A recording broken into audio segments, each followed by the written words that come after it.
Matam sangna pau gilam da leramba khelen thosom gi humpu ga marirak suwa mapo common thorom ga loina na nimit nini chathagadaba media workshop amanga sei Manipur Place Club ki Loktak Hall da hodokre Manipur Commission for Protection of Child Rights amadi Manipur State Legal Services Authority anina support tawduna khelen thosom trust na sinduna pangthokiba thorom aduga mari lenena Laikidraba Kelengi photo da Laisu Katuna Miamna Ikai Kumnaba Uki Nasi Ahobunumita Protection of Child Rights in Conflict Ki Matang da Advocate Yam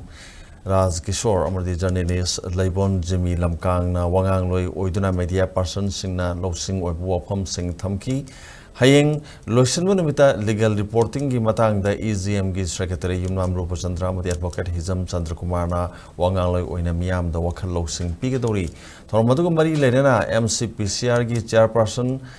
Kesam Pradeep Kumar na Phongdorpada Lamdam Asida Hojik Chathariba Irang Asida Angang Singi Awaba Kudong Thiba Kaya social media Kaya da Ubo Phangli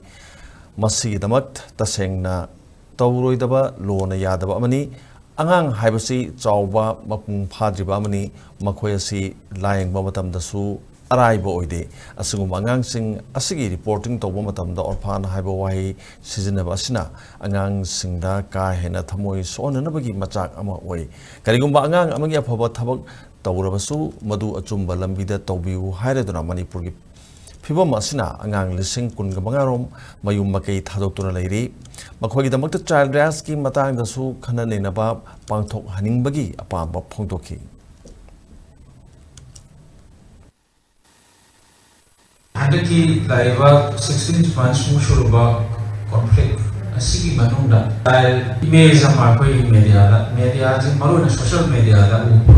mapasi ba angang Digi may chakra angang inagara angang digi awawisi yang pasana capture tauraga madu buknya melasan dopa amadi akoi bumatin pam nawa hai bagi apel taugi social media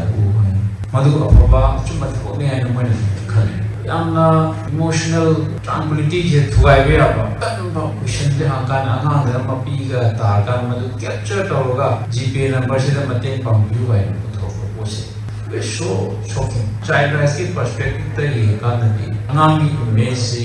नुआइते अंगांग की privacy अंगांग की individuality personhood मारी लाइवा कर्म थापता अंगांग मत हम बदल के high-low ने symbol से की narrative में हम सिंगले पर ये कहना थी तो करो तो वीगन वाले और ये सुशांत से